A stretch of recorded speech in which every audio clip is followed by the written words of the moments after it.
Jeff, did you meet Baba? No, I didn't. I didn't, but I do believe we've all been with Baba in the 1920s and 30s and 40s and 50s. We have been with him.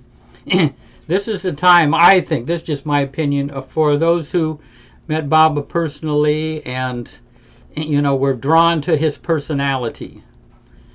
I mean, I had friends who were, who agreed entirely with Baba's teachings, but they just didn't have that link with his personality. But we're here, I think, because we have met him and we saw that personality and we were won over by it. Hey, so here's what I'll tell you. Now there's a little bit of time. Just a second. 1 second here. Ooh, the suspense is killing me.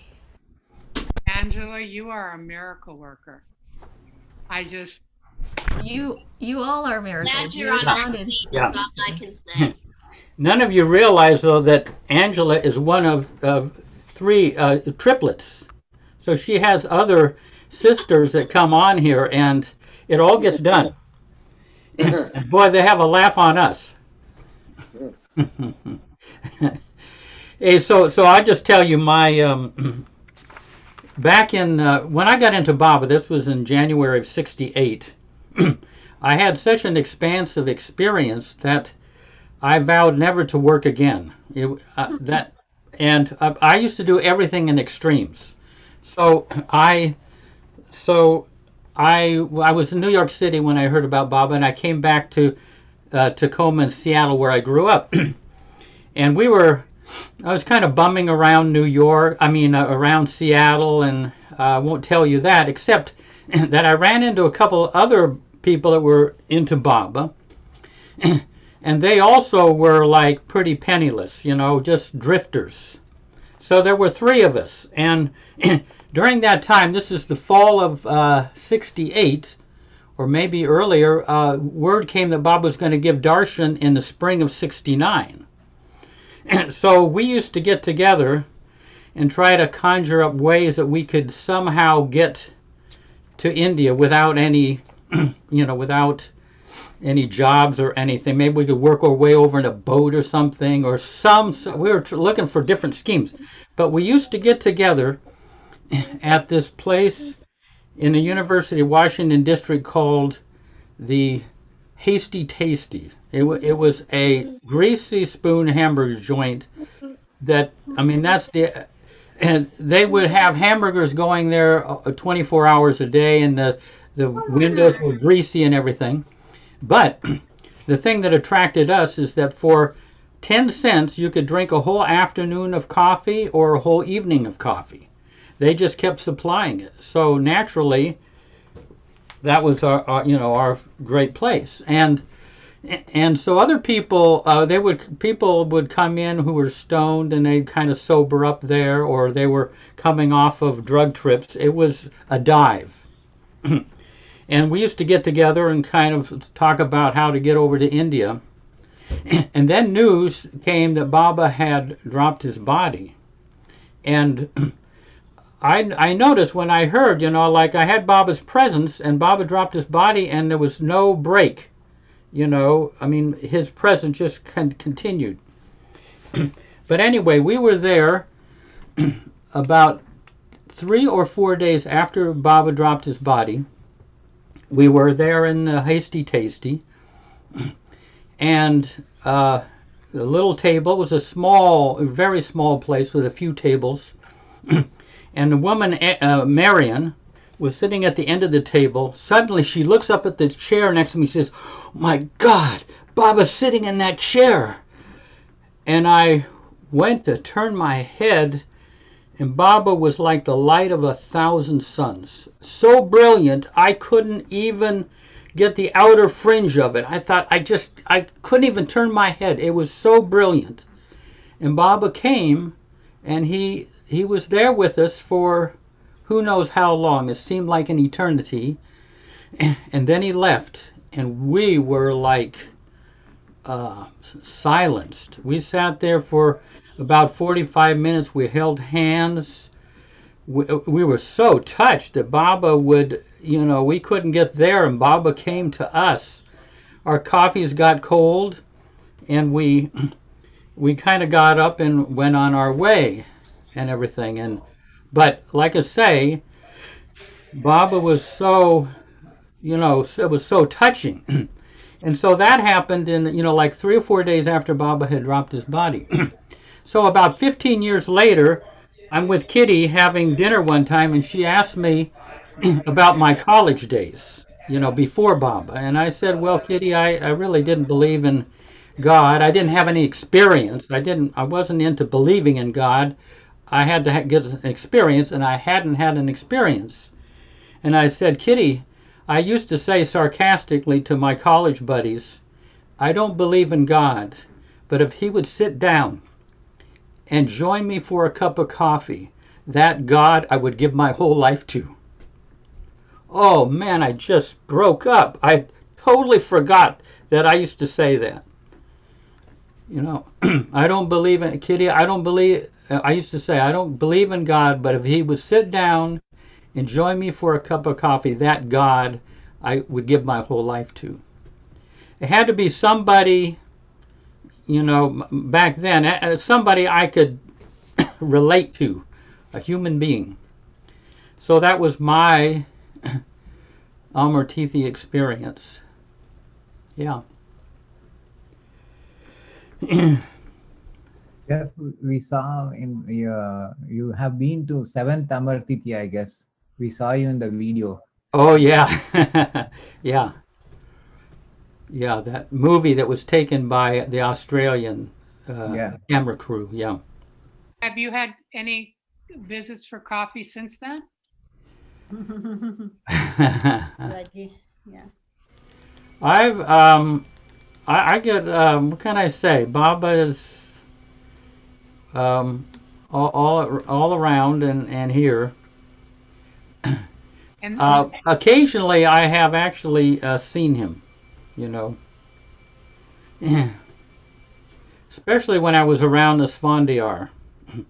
There's a place in the heart. If it opens up, you can actually see Baba, and that happened under the influence of a Svandiar. It's the eye. It's the eye of the heart that Darwin talks about.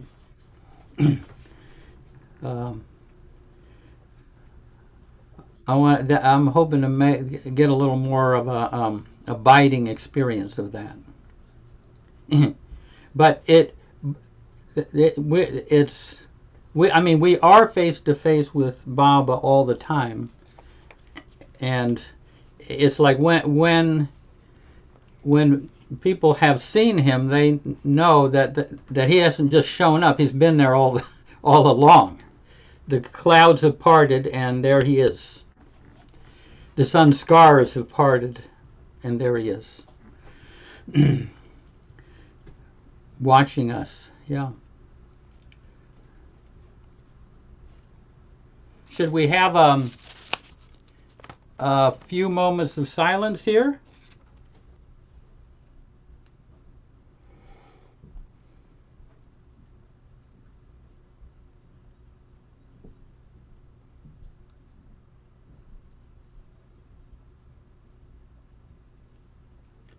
Jai Baba. I want to thank all of you from the bottom of my heart for this fantastic computer, which is way above my level, but I will use this for whatever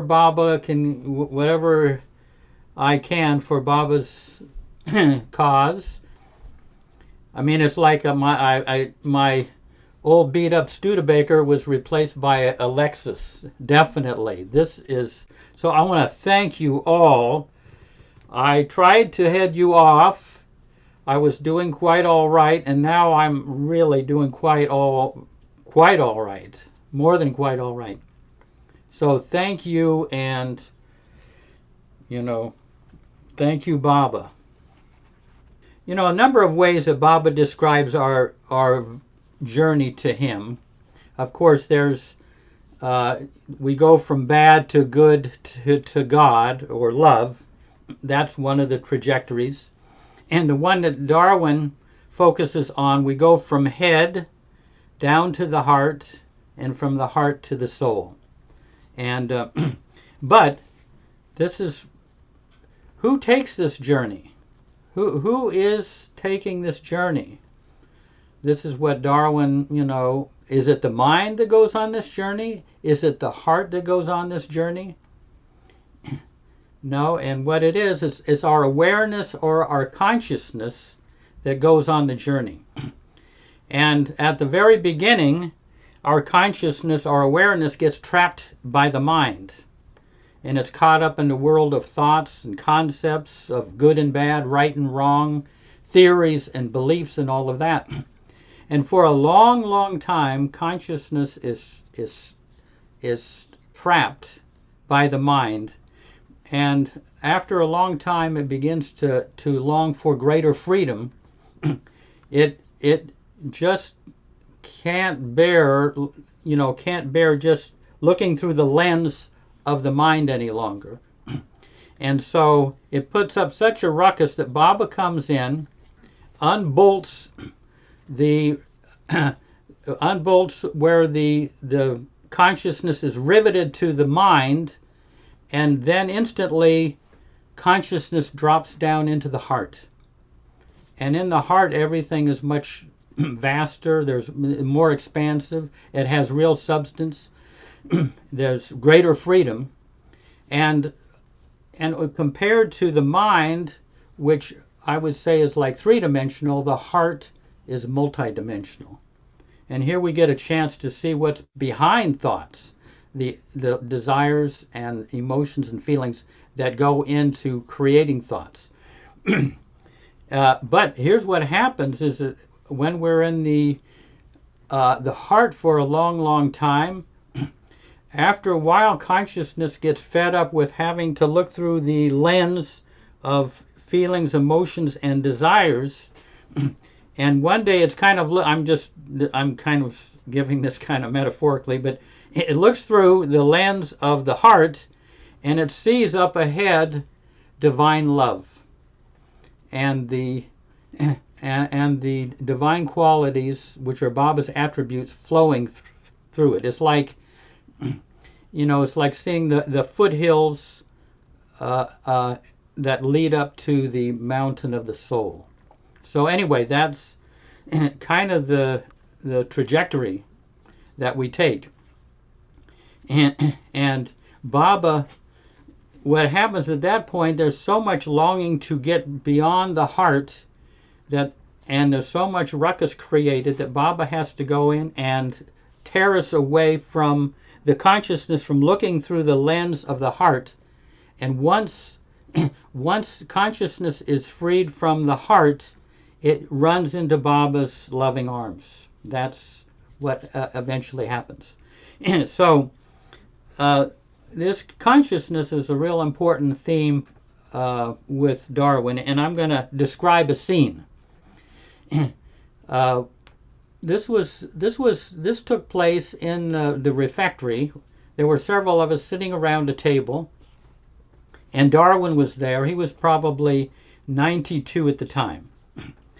And somehow I got this whim, and I said to Darwin, you have a lot of rare wine in your cellar, and divine wine, and if you die, it's just going to go to your relatives. I think we should bring it up now and enjoy it. And he kind of got a kick out of that. And I said, you've been with Baba for the last 70 years, focusing one-pointedly on him day in and day out, year in and year out, moment to moment. What is your experience now? And Darwin said, and see, Darwin would normally not, he didn't talk much about his experience. I mean, you had to kind of read between the lines where he was coming from. So this was rare. He said, just as you breathe in and out all day, and you don't say, now it's time to inhale, now it's time to exhale, now it's time to inhale. He said, all that happens automatically. He said eventually life just unfolds, and your consciousness is not it's not being impressed by your mind and heart to go this way or that. You know, you're free. And he said he kind of used this gesture. Your consciousness is freed up at the level of the world. It's not being bandied about by the mind and the heart. It's freed up. It rises up to the level of the spirit and out to the far corners of the universe, and you live in and through everyone. I was not expecting to get that answer. But, you know, here's this wizened old man, even though he was kind of a dynamo, but still, I mean, just his form, you know, his figure was a bit frail. And here he's has such an his inner experience is so vast. So anyway, that's where we're all going, you know, and we'll get there maybe next week. Oh, good. I didn't know there was a timeline. Yeah, we have a little class here. We can clear you out. Oh, cool. Unbolt consciousness from all these things, and then it can just run into Baba's arms. Yeah. Okay. So Wow. most Money everybody, back guarantee? yeah. Well, you're not back to get anything. You never. That's right. So here's what. So Angela, for those who are new, she's gonna choose somebody to read, and you can read or pass, and then it's open to people sharing their experience. It's always helpful sometimes to have examples. I mean, Darwin wrote this book when he was 92, and he luckily he you know completed it. But the examples help sometimes of what he's talking about. We're on page 40. That is 23 of the PDF. Groping toward the light. Groping toward the light. Working through our unique sanskaras to dissolve veils and substitute real values requires one-pointed focus.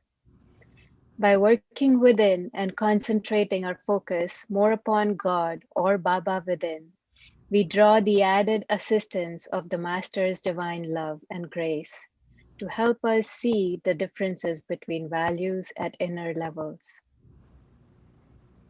Knowing all of our weaknesses, our karma, and our sanskaras, Baba guides us through experiences that will help us understand and see through the things that allure and trap us into more Mayavic activities.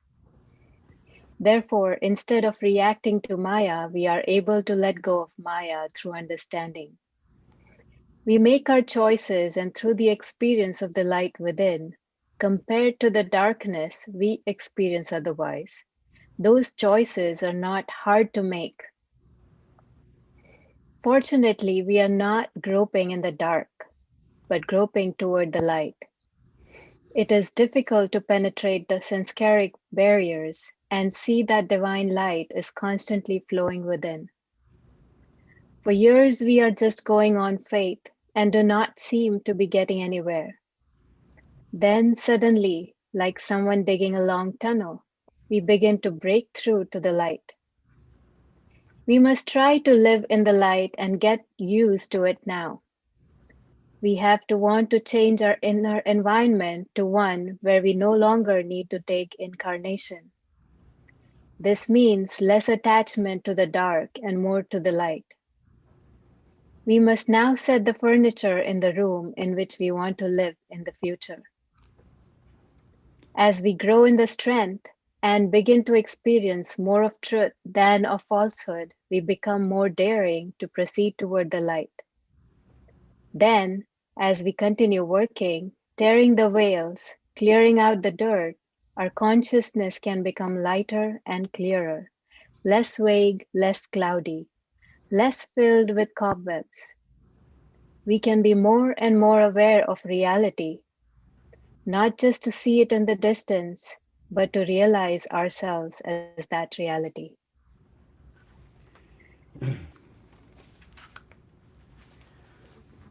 It's incredible how he just sat down at a typewriter for a lot of this and just typed it out. He didn't have a whole lot of notes. He just banged it out. Yeah. So any comments, any questions? I have a question to ask you folks. What do you think, what Darwin uses the term substitute real values. what substituting sanskaric values for real values? How would you how do you define that in yourself? Okay, I'm gonna take a little shot at it. I can't claim to totally know the answer here, but we'll give it a whirl. I would think the false values. I'm just going based on like my upbringing and experience going through life and school. You know, they're teaching you a lot of like competition. You know, fending for yourself, trying to like whatever, you know, do good in school to get a job, it's all like self-focused, like building up this little person to have all these things and to be somebody, to be something. And it's like operating off of those values does not take you where you need to go. It builds up a mess that you have to undo later. So the real values, I would think, would be the divine qualities like you know, love, service, you know, putting the master, putting Baba's presence first in your life, and just all the qualities and things that are contributing to our liberation rather than building up this false little person that we have to dismantle when we realize what we've done. So I would think that would be what the real values are qualities and things that are aligned with divine truth that are taking us toward Baba. Yeah, beautifully said. Beautifully defined. And Stuart. Yeah, I think Anthony did a good job there, and I'll just add it struck me right off that the more we can live according to Baba's wish, what he laid out in his wish, that goes along that line of the deeper values. Jai Baba. So I was just give an example in my life from the last week is that my mom is sick, and I had all this sorrow and grief and everything, and you know, I started to talk to her and she got mad at me. And she's like, don't start. Don't cry. I said, I'm not crying. It's on the phone, right? Not crying. I'm not crying. And she goes, I can tell your voice. You're about to cry. And I felt Baba just pull me in, right? Because, you know, I'm feeling all this emotion. So me personally, selfishly, really, I want to feel it the way I do it. But she's not doing it that way, and I have to do it her way because that pleases her. And you know, but I felt, boy, did I feel that was like a drawing in, like Baba just, you know, took my armor or brought, I don't know, armor. He brought my energy into me, and then I was able to continue the conversation and talk about other things and think about what she might. And then I've been thinking after that, like, she might like this music. What would she like? Not, you know, this isn't it, you know. And so it was really, I felt that, and of course I started to feel much better because I'm doing it to help her, or I hope I'll try to.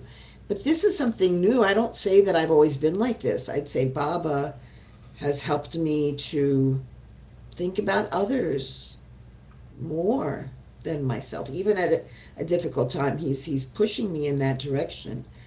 And the key thing about it's not groping in the dark, because I'm groping towards the light, because that's what actually feels better.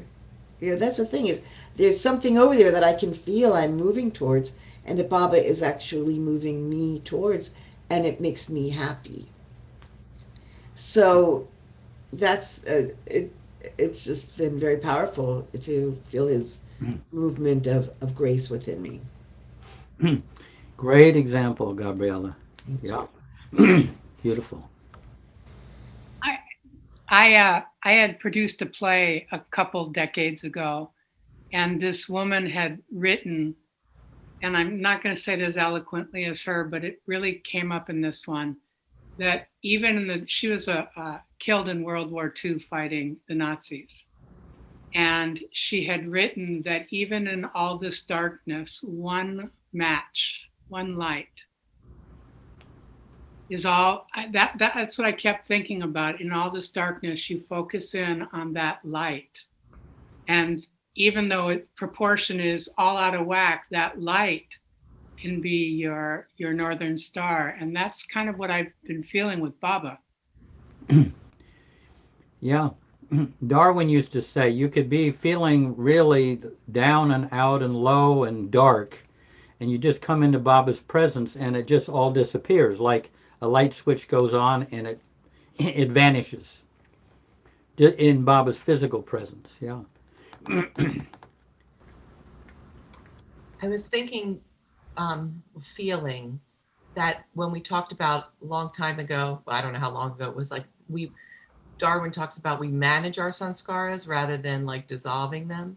And I was thinking when you asked that question, Jeff, about what is substituting sanskaric values for real values, the sanskaric values, I'm thinking of the things that I've been managing. I used to manage rather than heal.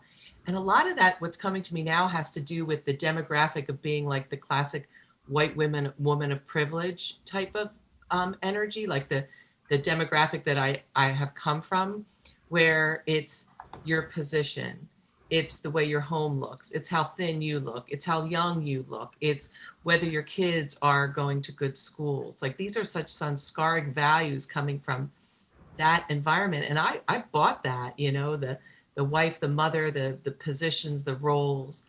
And what I found was that became such darkness. It was just entanglements upon entanglements of trying to supposedly do something good in Maya based on these societal norms.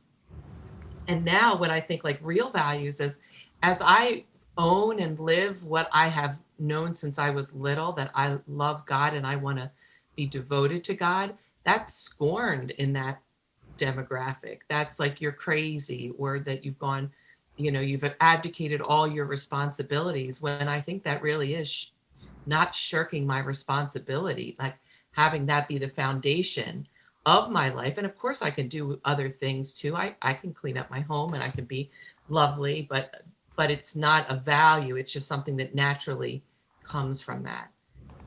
So I'm grateful for the question. Yeah. Beautiful. Yeah.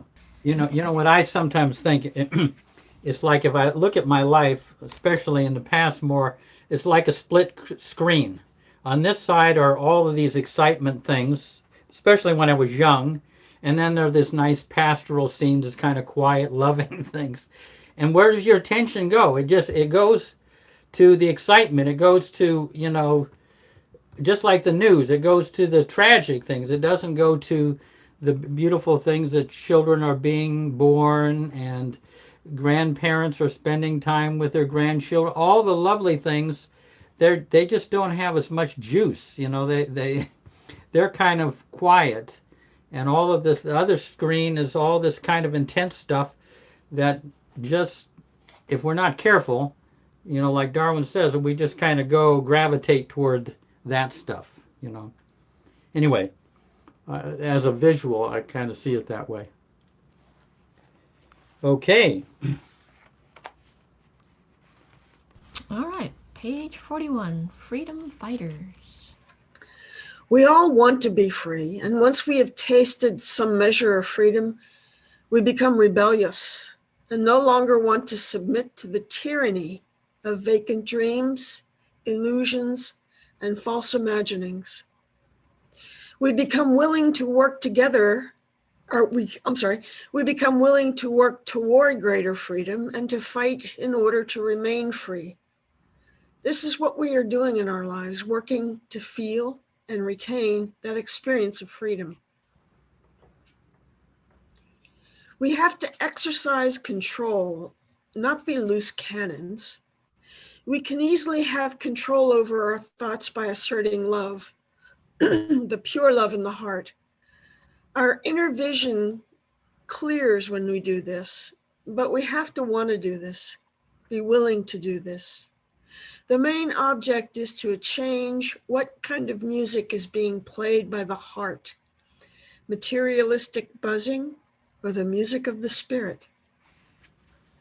When we learn to exercise control, and especially as we begin to live our lives in the context of the truth, rather than through our sanskaras, unused centers, such as the heart center, begin to be activated within us. When the heart center becomes activated, love begins to flow more and more, and we are able to assert freedom, the freedom of the spirit. That's lovely. Yeah. I don't know how he does it. Any comments? Any questions?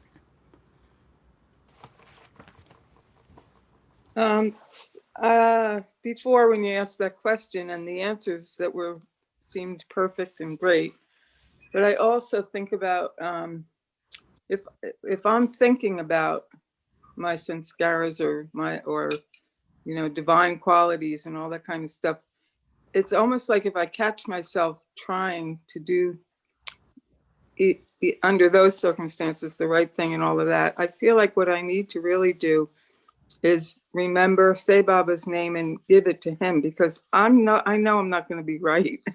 It's like there might be some direction that might be appropriate and stuff, but it just feels like the work is to give it all over and not think that I can figure out the divine qualities and switch from where I am to those.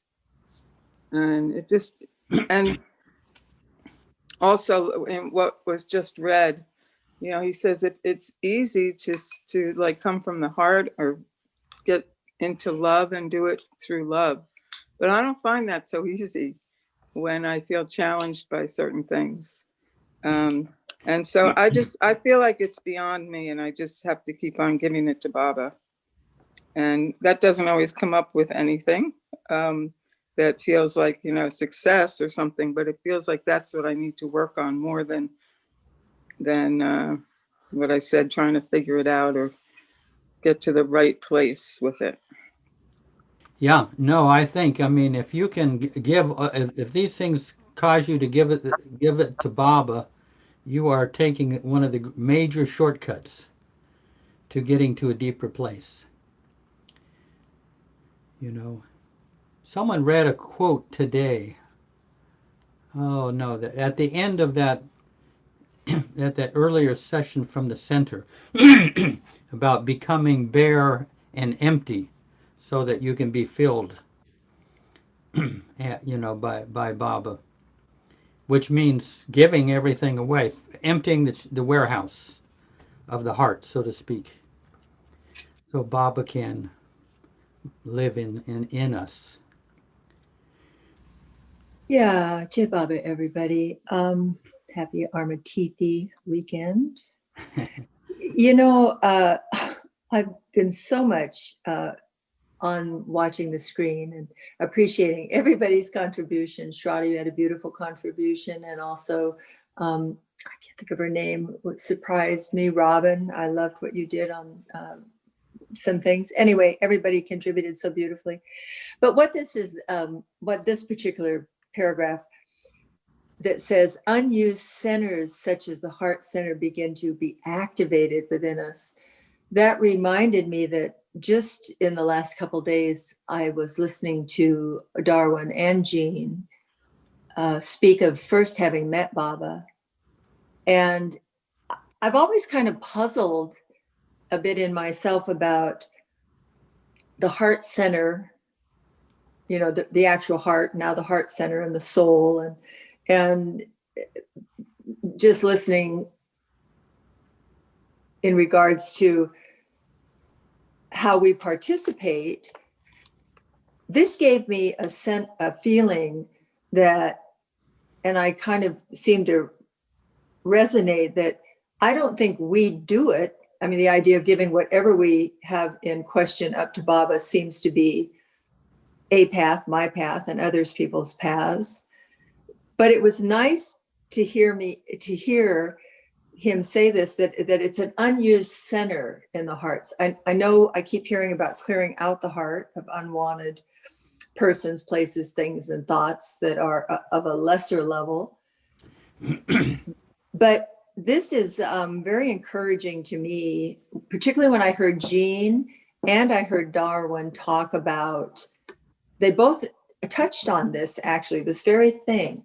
And it hit me real strongly because you could see that it was a surprise to them as well.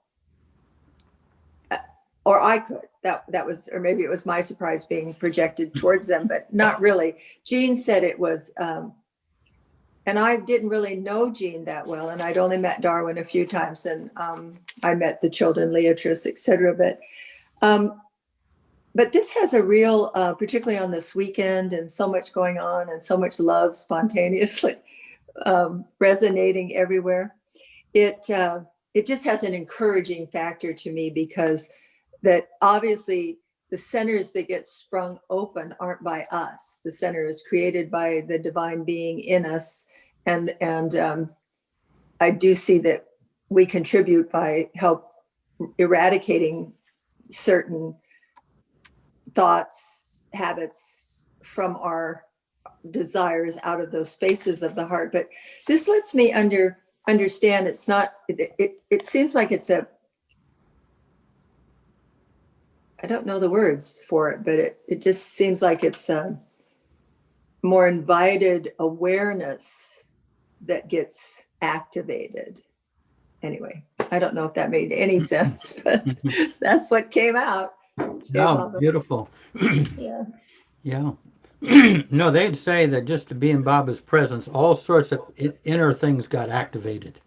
Yeah. Yeah. You know, and Baba's still here activating things too, depending on how receptive and open we are. Well, it seems like the focus this weekend has been so profound, or at least for me, it has been for the last 48 hours. And that activation, the idea, I love the word activation. It just feels rewarding in some way. Yeah. Yeah, beautiful. Excellent. Mm-hmm. Yeah, I liked what you said, Patty. That was really interesting. What this passage brought up for me, this little bit, was, you know, there are such tiny, actually minute adjustments we can make in the way we see things and the way we do things that make an explosive difference, you know. And it made me think of the work of what's her name, Byron Katie, where she talks about, you know, when you have a certain thought and you say it and somebody says to you in her work, well, how does it make you feel to think that? How does that thought feel for you? And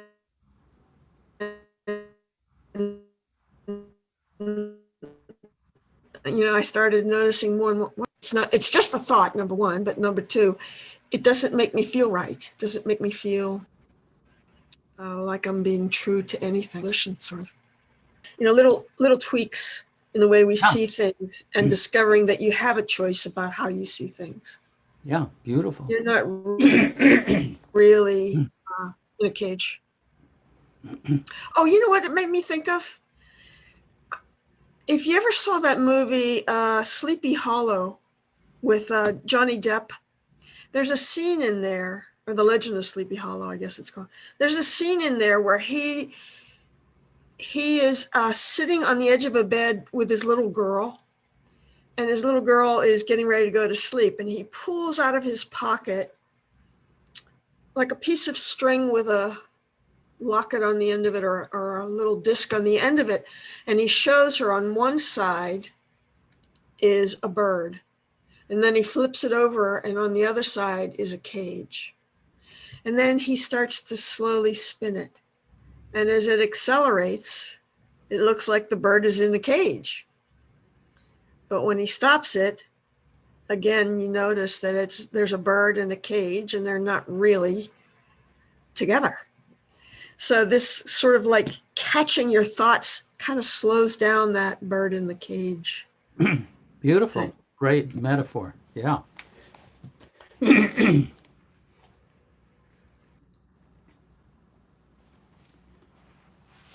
Well, shall we go on to change our focus to changing our focus?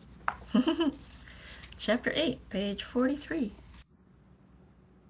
Normal consciousness is like hypnotic sleep. Once you get a glimpse of reality behind the scenes, you wake up, never again settling for the death of ordinary life. Darwin Shaw. Meher Baba is trying and suffering to help us reach the level of the spirit. We must fight the battles of our addictions, keeping our focus on him. This gives us the focus we need so that desires can drop away.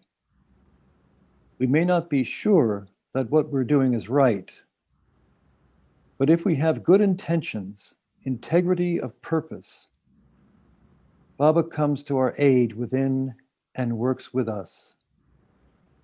He supports us and walks with us, and when we fall, he picks us up and helps us to get going again. I find it amazing that Baba works with us on the most minute things. He's actually more interested in our progress than we are. Baba is most definitely working with all who wish to have him do so. And this is the main part of our relationship with him. He is constantly working with us. It is not that he works with us a little bit now and then, but I feel that he is willing to work with us constantly, as long as we're willing to be truly dedicated to the spiritual path. This is his work, to help us see what we do. He says that although we have to work along the path ourselves, his part of it, as I mentioned earlier, is to confirm and consolidate our highest intuitions and perceptions, and to precipitate our consciousness to the next plane of consciousness. But work we must. We must make an effort. And in addition to our 100% effort, we have to accept 100% grace. This seems like a paradox, but Meher Baba said in his universal message that he came to release that divine grace. His work for us is our salvation. Yeah, I love this little section. It's so heartening to me. And I had an example this week of something that happened. I was listening to a podcast that had to do with the Enneagram, if anybody's familiar with that. And there was an example given, and I felt it directly pertained to me. And it was about leaving the heart and being somewhere else, like in other people's lives, I guess is basically it.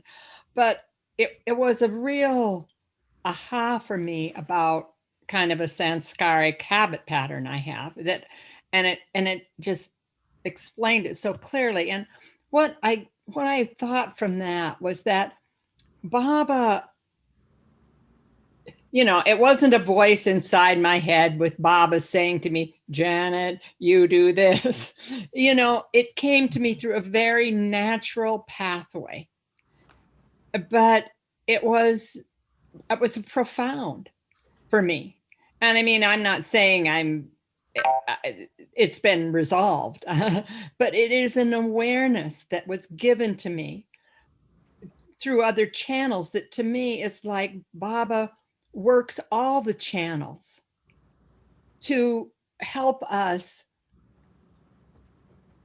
His grace comes in many forms, is what I think I'm trying to say. I mean, as I say it, I'm also asking it. I'm asking, is this other people's experience as well? I mean, how do you see Baba's grace? I mean, is it just like all of a sudden light coming down from the heaven and you feel grace? Or is it real practical, like this example was in my life, where it's really down to earth information, pointing out something that is a sanskaric pattern and a possibility. And through this, I mean, for some time afterwards, I felt so at home in Baba. I mean, I'm not saying it's been a 24/7 thing, and today it's waning,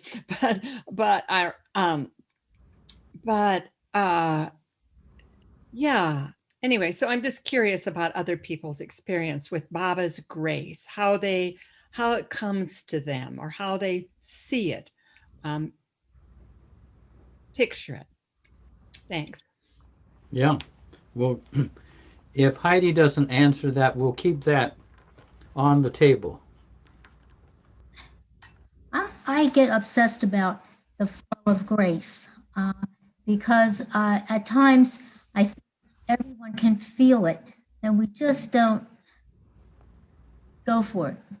You know, we're just not, but it's there, we can feel it. And I was hunting, I hunt in bookstores, and came across a book I didn't have by an author I have everything of, named Butterworth, and it's a book called The Universe is Calling. And this is what he says about grace, and it felt Baba. It says, grace as the divine favor, the activity of God's love, is working for you constantly. It's not dependent upon any special faith or prayer on your part.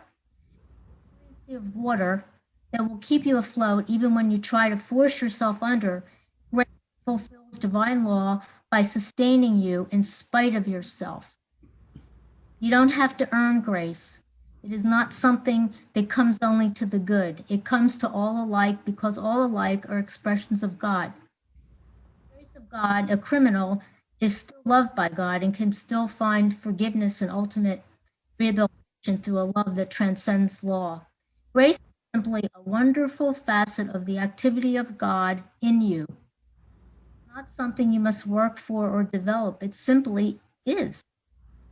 It is an assurance, an explanation of why things are never quite hopeless and why we never receive the full harvest of the error we sow and why we always receive a little more good than we earn. Certainly, we must be willing to accept responsibility for all that is manifest in our lives. Down in the grim and fatalistic acceptance of, quote, working out your karma, unquote. Truth can set you free. When you hear he was healed by God's grace, remember that this is no special act of God for one person, but a specialization of the divine good pleasure that is in every person. There is an upward pull of the universe ever seeking to lift you to the heights of your divine nature, real and as inexplicable as the force of gravity. The universe is calling. Are you listening? That's Eric Butterworth. Beautiful.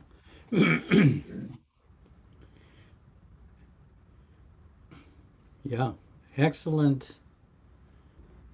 I remember a short thing that Yeruch used to say about grace. He said that when you get the awareness of something that you're feeling, that is Baba's grace. I remember that so well. And, you know, Darwin Shaw's book, this Effort&Grace, talks a lot about being aware of these, you know, making the effort to be aware of this. And when we make that effort, and the awareness that we get is his grace. That's my view. Yeah. Hi, two examples I can think of. One, I see like when I'm stuck in a certain area and like I've been trying to get past a certain pattern, or I have a confusion about something, and then like all of a sudden the experience happens that clears that up or lifts that, and just the way it happens too, like suddenly an email comes in and the answer to that thing is in there, and it unsticks you, or a person calls and what they are talking about, it reveals it, and you can just feel like, oh my God, like, I mean, how does he know every little thing like this? And and then you just get that little fuzzy feeling in you of, wow, we know who just did that. And the other example I have is just, if I know I've been working also like at a certain troubling quality I have, like an anger or being short with somebody, and I've been making an honest effort to get past it and I haven't been able to. And then all of a sudden you'll find yourself in a situation that would have triggered that, and it's not getting triggered anymore. But you know that you haven't worked through it all the way, and you can feel something like intervened and just took that away, and all of a sudden you're not reacting that way anymore. So I've felt it like that, where it's like, I know I didn't put in enough effort to have not reacted to that person that way, but through his grace I can feel something just shifted out of nowhere. So yeah, thank you. So true, Anthony. Well said. Yeah. Jay Baba, so I hope I'm not sharing too much with you guys that doesn't, but it's all what's happening right now for me. So grace, I can just give two little examples. I think grace for me happens in very deep and still times, and it happens in little surprises, as was mentioned. That Baba's constantly speaking to me through little surprises. So the surprises one was just this morning, because the issue with my mom is her throat. She's going to likely lose all ability to speak from the surgery that she's going to get if she survives it. So she's very upset about not speaking. And then how did it happen? Oh, it was somebody on the program, the Mayor Center program today. Turn it on, the second song. He's singing a Leonard Cohen song where it goes, if I had no voice, blah, blah, blah, blah. And then if it be your will, I think it's called If It Be Your Will. What a song. And he sang it so beautifully. And I don't know who it was, but all I know, it was Baba's, like, what? I just wake up and hear, this is what I see, right? Just so beautiful. It was clearly Baba to me. And the other one is just that I was doing the JOP yesterday in Chapel Hill, and we do a 24-hour JOP on Amartithi. So I was doing my hour, and I was just saying Baba's name, saying, and crying and moving. And after about 20 minutes, I hear Baba say to me, you can cry until you're dry. And then you have to let me love you. And then instead of like pouring it out, he was pouring it in. So it makes me realize that it's there all the time. I mean, these extreme situations bring me aware of it, but it's there all the time. Thanks. Beautiful, beautiful, Gabriella. So I just, when Janet posed the question about how do you feel that, do you get the grace suddenly, I instantly remembered a scene from a show on Sai Baba. And on that show, someone asks, there's like a typical villain kind of role, and then, the poor villagers in that situation, and some villager who's going through a lot of suffering, he asks Sai Baba, how is it that, this evil guy keeps doing evil things, and he gets away with it, and he never suffers. And all of us on whom he brings suffering on, it is us who keep suffering. How is it that we have any of God's grace or any of your grace on us? So he simply answers saying, that's exactly the grace, because even in the moments of suffering, you continue to think of others well, you continue to do good things, and he continues to think evil. He's not progressing. You guys are keeping on progressing on the path. So it instantly clicked with me, because few weeks ago we were talking about divine qualities, and I was thinking to myself, that's just so true, that once you see that your thoughts are going in the direction that you are trying to see those divine qualities build up, and your reactions are no longer, or your thoughts are no longer what they used to be earlier, but they are more in line of the divine qualities, then you see that that grace is working, that Baba's grace is definitely working eventually. It's not an overnight thing, but you will realize and you will feel it, that this is all Baba. You'll feel it internally too. That's what my brief experience I wanted to share. Beautiful. Beautiful, Shraddha. Yeah. Her whole family's devoted to Baba. They live in Pune. The subject of grace made me think of my favorite line, probably all time. I love it. It's in Beams from Mayor Baba. God forgives sins in the sense that he does not eternally damn anyone for his sins. He keeps the door of redemption eternally open.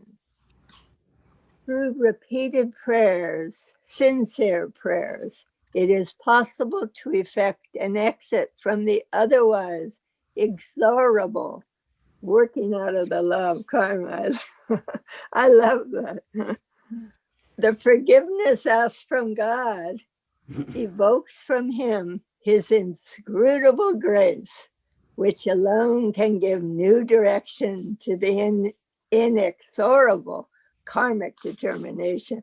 And I think it's so funny because, I had so many years of Catholic school, and what the word Catholic means is universal. And I remember one day Erich Jessuela was wearing this shirt, I survived Catholic school. And I thought about that. I mean, a line like that, you could survive Catholic school. Inscrutable grace. Yeah, it was just,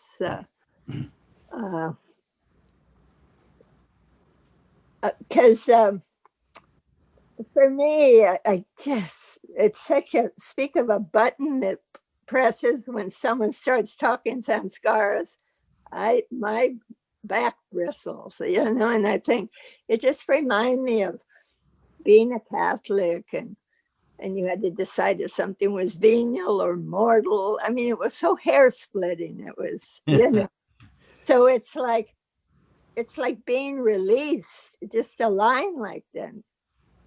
Inscrutable grace. Yeah. Thank you, Baba. Yeah. Great, Rosalie. Beautiful quote. Excellent. Yeah.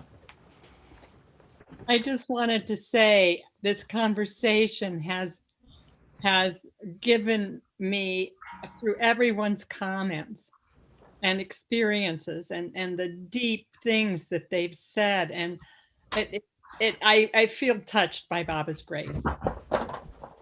So thank you all, is what I'm trying to say. You are a vehicle for me of Baba's grace. Yeah, all these things that we face are so universal amongst all of us. And it's great to hear how other people have dealt with these ticklish situations with Baba. Yeah.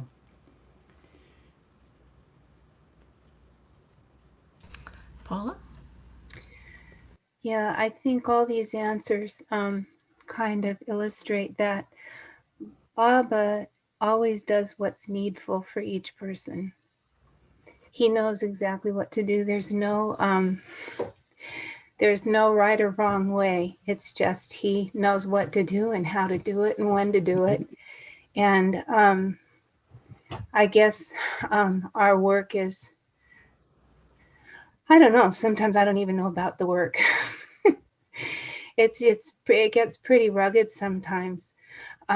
Something that happened to me this morning, and this is an example of it, he just shot something into me that I've just desperately needed. And that's that he let me know.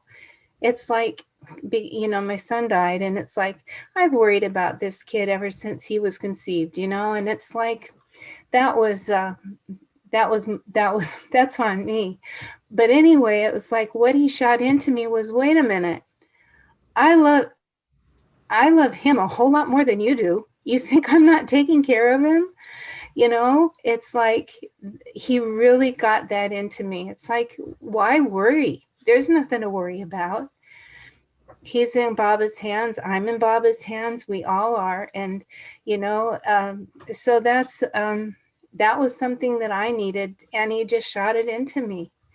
And I'm really grateful because for days it's been like, what do I do with this? And it's like, well, this is what you do with it. You give it to me and it's okay. And what's the big deal? Yeah. Beautiful, Paula. Wow. Because he was what, just a couple of months ago, right?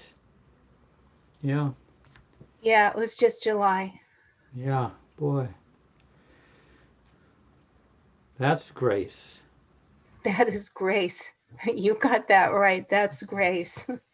Because it's really hard sometimes, but maybe now, it's like sometimes you get derailed, and you have to have his grace to get back on the track. And he gives it. I still will always love Padre saying, it takes time, mister. It takes time, mister. Yeah, I love the way you say it. Oh, yeah, it just touches the heart. That is grace. And Diane? Or Terry? Thank you, Paula. That was incredible. Wow. So I think that for myself, I go through life kind of like just not unconsciously, it's conscious, but it's not like totally, it's habitual more than consciousness. And then I feel like I have this new communication with Baba that if I just, the breath you were talking about, Jeff, that you don't think about, to me, as an asthmatic, I think about breathing a lot. And when I take that deep breath, like a focused internal breath, whether I'm at work or I'm at home, or I'm in the car, it doesn't really matter. But I feel like that's what connects me to Baba, and that's what allows me to be in his grace, which makes me feel the grace itself. So my effort is just stopping for a second, and then I get this huge reward. But you forget all the time. I forget all the time. And so I just wanted to share that. Yeah, one of Mara's last letters to the West, she said, work into your course of your day these speed bumps, where you slow down and remember Baba and then continue until you come to another speed bump. It was really a lovely metaphor.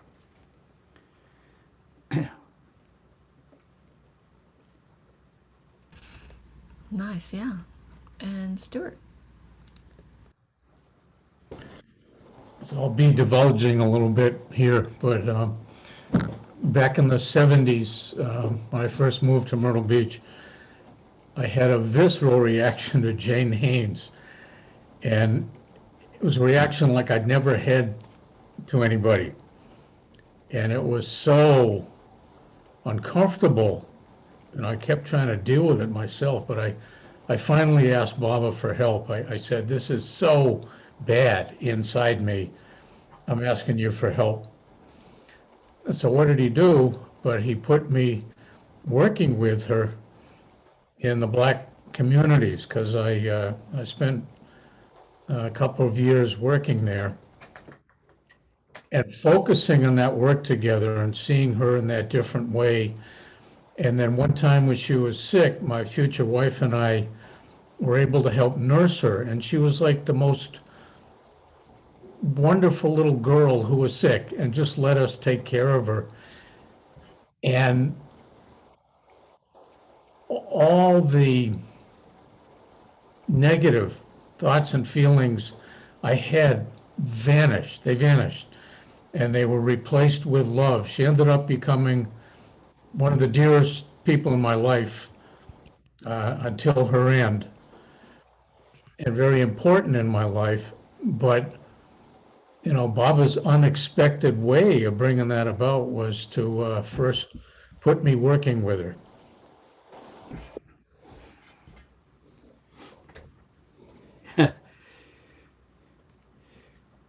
Yeah. Yeah, I know that experience, Stu. We all had a little divine intervention by Baba at times. But that's how he gets us to a deeper place. And if I can just add, I came to appreciate, I just saw these amazing values in her and her devotion to Baba, that, you know, she would work herself to the bone for him. And anyway, just had an utterly different tie with her. Could I just ask Stuart one Jeff, question? Go for it.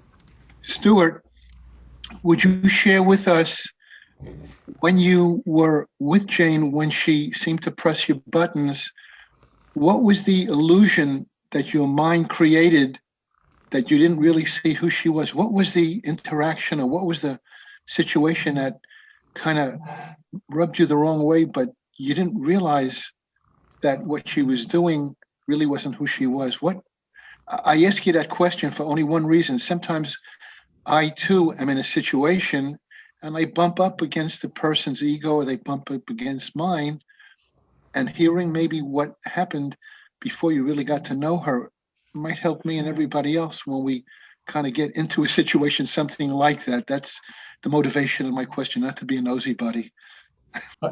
One sentence, I thought she was very fake, and came to find out there's an incredible well inside her, and incredible love and wisdom and devotion to Baba. Thank you. Thank you, Stuart. A deep, deep compassion, but it was wrapped in a Broadway actress. You had to get through the Broadway actress to the compassion. She had great compassion. And a lot of people throughout the country, she kept in touch. This was before emails. She wrote loving letters to so many people in Kansas, in Wisconsin, you know, all over the country. It would, thousands of loving letters. Thank you, Jeff. Yeah. What helped resolve mine was I realized that her role was to play a role. You know, most of us have different roles, but her role was to play a role. That helped. Yeah. Come to the master first. Someone once asked Meher Baba, should one first get rid of desires and then come to the master? In other words, should we purify the heart and then put our energies into trying to love the master? Baba said, no, come to me first. When we put all our energies into trying to love the Master, that in itself will help us overcome our weaknesses and purify the heart. Doing so creates a centrifugal force, throwing out the false and preventing more of false from coming in. Our vibrations step up a great deal. Our inner vision is greater and we dare to plunge ahead. I think a lot of people unfortunately make their weaknesses an obstacle. This one of big pitfalls. They say, I am not deserving of Baba's love. Feeling unworthy, they make that a barrier between themselves and the Master. But you cannot wait until you become pure of heart and have no weaknesses. Baba cautioned us not to make that mistake. In his discourse, True Discipleship, Baba says that the disciples should love in spite of his weakness and not tarry till he can not worry, I guess, till he can purify his own heart. In other words, do not inhibit your love because of your failures or your weaknesses. He knows all our weaknesses and our faults, and his love for us is unconditional. Unbound by orthodoxy or any limitation, he accepts us without judgment. In Meher Baba, we find sanctuary, safety, and security. Try to be aware of his love. For you as an individual, his disposition toward us is that of unbroken sweet, loving care all the time. His true nature is not subject to anger or vindictiveness. The apparent cycle of push-pull that we experience with him as he operates on our samskaras is necessary. Try to get closer to him each time.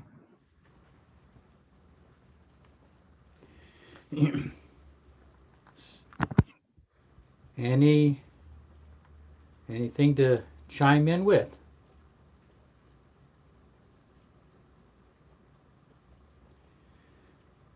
I can say that Darwin really tried to encourage people not to let a feeling of unworthiness, let their weaknesses get in the way of feeling at home with Baba. You know, just he was really, you know, he was really encouraging that, you know, Baba's love is unconditional and you don't have to reach a certain level before he loves you. I mean, he had to stress that to so many people because that's kind of inborn in a lot of the religions and a lot of society. You know, of being unworthy in some way, unworthy of of your job, unworthy of how you're doing in school, you're falling short, all of that, and put that aside. And he also kind of used to hint that when you're feeling unworthy, what it is your ego has found a trick to get you to think about yourself.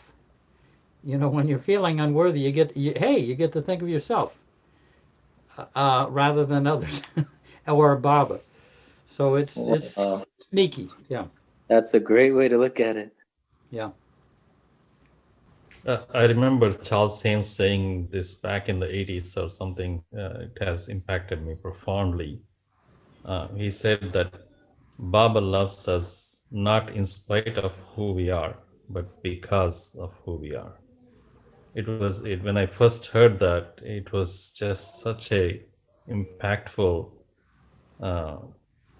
statement that, it remained forever. And whenever I say that to anyone, it's as if that, something very deep has been revealed to them.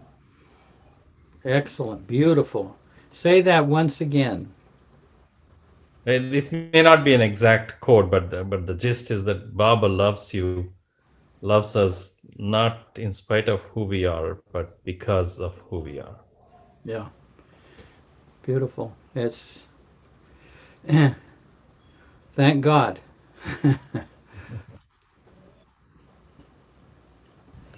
Yeah, definitely. And Rosalie. I wanted to share this. So it is in this making believe that I here am God in man as man. So it is in this making believe that I here am God as man. Be sure of this and never doubt, and never hesitate to come to me for help. If it is for a tiny bit of mercy, come to me. If it is for a tiny bit of love, come to me. If it is for a tiny bit of joy that has no end, come to me. Beautiful.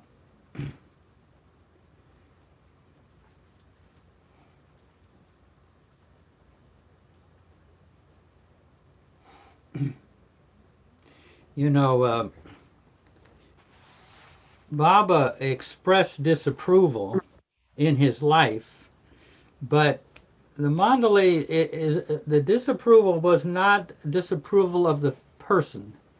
He would disapprove of something, he would express disapproval of something that you were going to do that was not in your best interest, or something that you are doing that's not in your best interest. So it's actually an act of love. And you know, back in the early 70s, you know, we all knew, we were new to Baba, and we heard that Baba would get into a temper and throw people down a flight of stairs, or, you know, and we asked Adi, you know, what was that like? What, you know, that was like, you know, what a thing for Baba to do. Sometimes he would slap him or hit him in the ear or something. And we were very surprised, but Adi said that when they got hit, it had such a purifying effect that when Baba would get in a temper, they would actually try to move up, put their chests out, and try to get close to Baba and be in the line of fire, because, you know, his temper was actually taking off the anger in you. So anyway, that was a great surprise to us, and you know, his anger had a great purifying effect, because he was mirroring back what was really in somebody. So he wasn't really angry at that person. He was trying to free them up. Anyway. Wow. And Laurice. Hey, Jay Baba. Good Yeah. evening. You. So something you said, Jeff, just really brought something to mind, which is that when I was yelled at as a child, I mean, I think this is the thing about toxic shame, is that it's about you, and it's not about the thing you've done. And what you said is, you know, Baba corrects us. And I think this is where the grace comes in for me, is that it's so gentle, but it's never about, you know, it's not like I'm bad as a human being. It's like he's going to work with us. And so I think that's really the difference, because if the way I was corrected before was about that I was not okay, it's such a growing space to be able to receive that from Baba, and then it's so healing. And it also brings to mind, you know, animals are wonderful because there's that unconditional love. And I lost a cat that was almost 20 years old, just about 3 weeks before we were coming to India in 16, September of 16. And so I was sitting, I had this sense that part of the healing of that was going to be at the Samadhi. And so I was sitting out on one of the benches, And it's like I saw that my cat was in the samadhi, sort of energetically, right? And came out and sat on my lap and said to me, what was it? You always were unconditional with me. You always, when you scolded me, it wasn't that you know what I mean? Like I loved that being. And she said to me, you don't know how to do this with human beings. So it was like, oh yeah, to be really unconditional, right? Like I could do this with an animal, but I didn't know. It was such a good teaching, right? It just made me laugh. Like, oh yeah, I don't know how to do this yet with human beings, to be completely unconditional, And, what a great teaching, whether, it could have been Baba saying this to me, right, through my cat, but whatever, it was so gentle and it was true. I was like, yeah, this is really true. Like, whenever I scolded her, I was always like, there was love in it. Like, like I was never like, it's like, even if it's like, get down, I still was loving. And so, and I don't know how to do this with human beings, like when stuff comes up, how do I stay unconditionally loving with someone when I have, sanskaric stuff up, So I think that was Baba's grace. And I think that's the way Baba loves. I feel that's the way Baba loves me. Even if that was the message, like instead of Baba saying, you don't know how to be unconditionally loving with human beings, it's like it came through my cat, at the samadhi. So thanks. Yeah, great. Lovely. Yeah, good one. And Ruth. Yeah, the one thing that kind of jumped out at me is that last sentence, the apparent cycle of push and pull that we experience with him as he operates on our sanskaras is necessary. Try to get closer to him each time. So yeah, I like that a lot. I certainly feel that push and pull in my life with Meher Baba. I just see that image of him pushing Margaret Krask and pulling her back and pushing her and pulling her. He did that with Charles as well. And I feel that thing, Baba talking about it was like a game of yo-yo where he would throw you out and then he'd bring you back. And the important thing to me in this sentence is to kind of put a stamp on that for me since I experience it. And also to realize that I have a job in that, and that is to try to get closer to him no matter what's happening. So anyway, I was grateful for that. Thanks. Yeah, beautiful. It creates longing too. So, going back to that other thing of Baba's displeasure with us or seeming. You may have experienced this, but sometimes I've got certain kind of negative attitude towards somebody, and I'm thinking of speaking to them, but I haven't really thought it out very well. And I look at a smiling photograph of Baba, and he kind of frowns from a smiling photograph. And I can say, okay, Baba, I gotta look at this a little deeper. I gotta change my attitude. But even do that, even a smiling photograph for me, I find sometimes Baba just, give a little bit of a disapproval, and he's not disapproving of me, he's disapproving of, my attitude, say, or the emotion that happens to be dominant at the moment. He's an infinite help.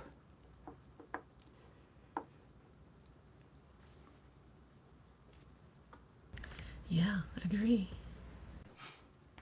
One of my personal Baba stories was when I first time in India, and Bob and Jay Brown had a big influence on me going. And it was before the Dooney, and I just started to think of all the things I could throw in and all my faults, and I started making these lists, and I was just totally miserable. And really, I was like, okay, I can't take it. I'm leaving. I was actually talking to them about getting a ticket out of there. And I was sitting in the dining hall, and Bob comes by. He says, how are you doing? And I'm like, I hate this place. I can't believe I'm going through all this. This is terrible. And he just said, you think we're having a good time? He said, think of it as a prison sentence. You have to just live it out. So it was the perfect thing to say. And eventually the Duna came. I threw my whatever it was in and everything was fine. But I'm not sure exactly how it fits with this, but something about, all my self judgments were coming up like crazy until that I could put it in the Dooney. And so that's my story. Yeah. No, that's great. That's happened to us. This is The higher self, is that what you're referring to? yeah, and it's Mansari and I think it was Elizabeth Norina and Lucky the monkey who was a mischief maker. Yeah. Transform lower self into higher self. Someone asked Hafiz what spirituality meant, and he answered in one ode. Unless you go against your lower self, you cannot unite with your higher self. Now, what is the lower self? That which makes you think you are small. That which makes you feel that you're not satisfied, not happy. That which makes others see you as small. So the meaning of going against the lower self is to transform this in quite the opposite direction. Be that which makes you look big and makes others see you as big. Remain pleased and contented, happy and satisfied. When you're displeased, unhappy, or upset, and moody, it is your lower self asserting itself. People always put the blame for the dissatisfaction and suffering on others. But the fact is, when one suffers, it is one's own fault. Mansari became excited. She was angry and suffered, and she laid it all on Elizabeth, Norina, and Lucky. But if she had gone beyond the lower self, she would have taken it calmly, swallowed it, and remained unaffected. If you are firm, nothing will upset you. If you try, you will surely have it. I do not want any repression, but I do want transformation. I never for one moment say that you must not get angry. Don't be confused. You must get angry when the occasion arises, but at once you must get it out of your head. If you're not hungry, to fast has no meaning. Spiritual freedom has to be won by oneself for oneself through watchful and unfailing war against the lower self and the lower desires. Jai Baba. Jai Baba. Beautiful.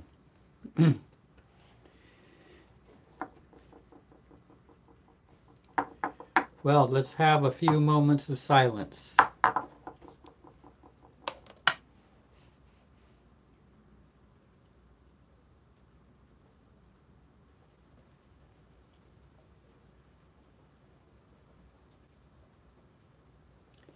Jai Baba.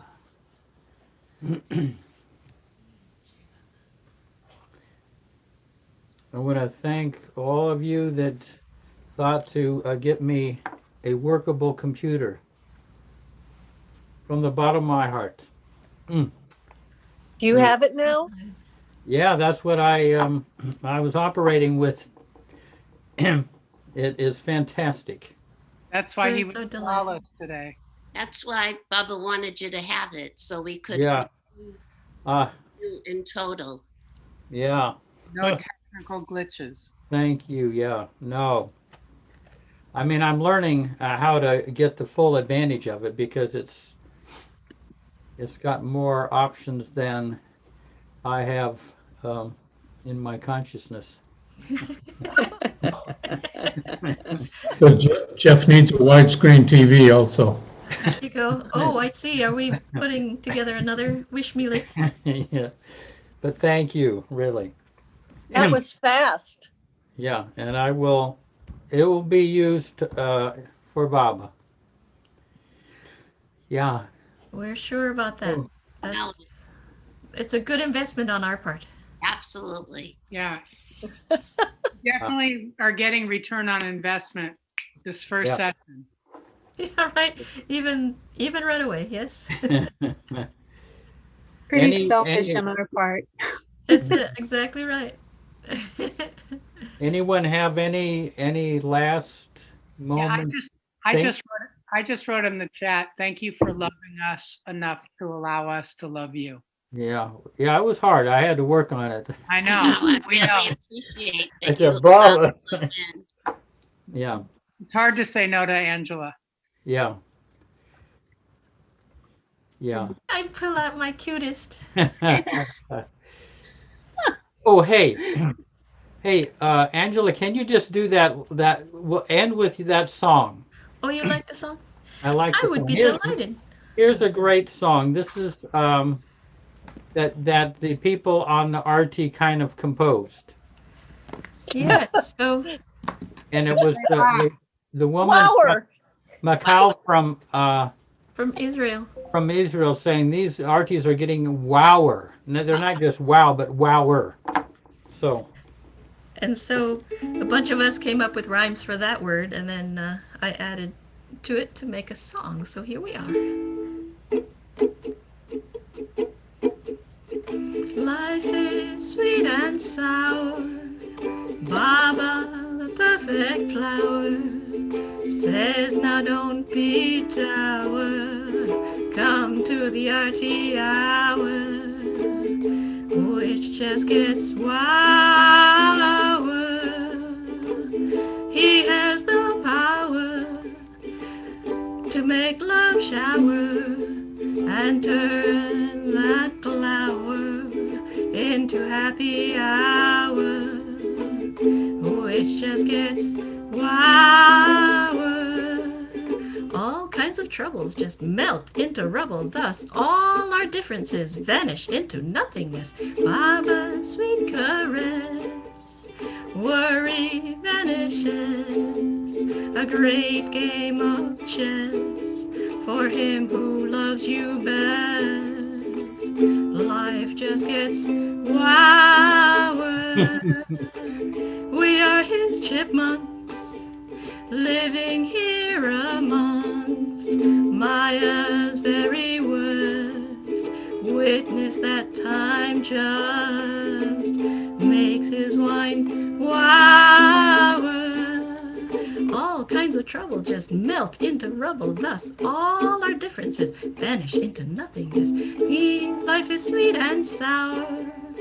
Baba, the perfect flower, says now don't be dour.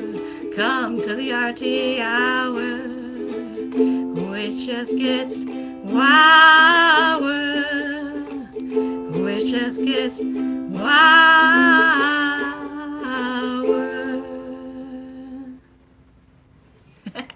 Gee, Papa. Oh, yay. Fabulous. Beautiful. Yay. Well, anyway, there's more tonight. Steve Klein is going to read his poetry. I think Buzz is going to play some music, and then Rick Chapman will talk, and I don't know. And then with the Circle of Friends, there's RT. So the circle has RT at our usual 9 o'clock Eastern, and Yeah. then you'll come on for late night chat, I guess. Yeah, so there's a whole smorgasbord. You are still planning on coming tonight, yes? Yeah, Okay, good. yeah. So is the program from the Meher Center is like 8 o'clock, right? Yes. And Yeah, isn't Billy Goodrum also playing? Or did I get that wrong?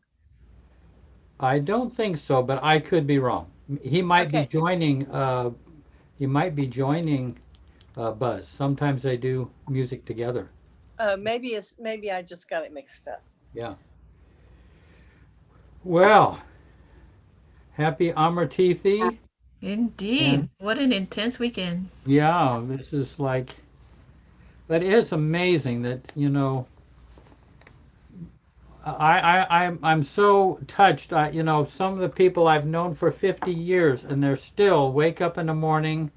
You know, what can I do for you, Baba? What, you know, they're going to remember Baba all day and go to bed and offer it to him, and they get up the next day, year after year after year. You know, it's just, you know, there's no, it's all voluntary. There's no reward. There's no status. You can't, you know, you don't make any money off of this. You get a computer every now and then. No, If but you're lucky. what I mean is, yeah, if you're lucky. But you know what I mean? It's just, it's so touching to me, you know, to see working with all of these things to become more loving for him. It's just, I'm inspired over and over again. It is inspiring. Yeah. But what better work is there to do? Yeah. 48 years of still trucking, Jeff. Yeah. Yeah. No, it's very touching. Yeah. So sweet. Rosalie And had her hand up. Baba moves in more and more. You know? He comes in, guts out your house and tears it apart, and takes out the drywall and the roof beams and everything, and moves in eventually, you know.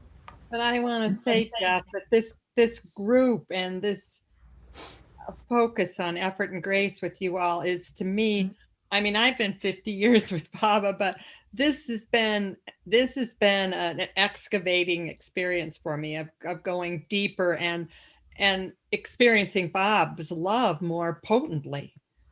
And so I'm just saying, I appreciate all of you, and particularly you and Angela, and how you contribute to this happening for me. Yeah. Well, it was Angela. She recruited me. But yeah, I mean, you know, that line that we read about Baba activates the heart center, and I think we're experiencing this here. You know, it activates it, so it's not like a theory. It's an actual thing that's happening within. Yeah. It does feel like with Zooming and the internet and COVID and everything turning virtual, that we actually have more opportunity to remember Baba more and more deeply, and more as a communal family, not just you have your pocket of Baba lovers and we have our pocket and eventually we talk. We're all talking, we're all sharing, and it's just it's mind-boggling because it's actually deeper now, not Yeah. less. Yeah. Yeah. Well, Rosalie had her hand up. Did you want to say something? Yes, it's a couple of lines that for me is so perfect about MRTD by Brabazon.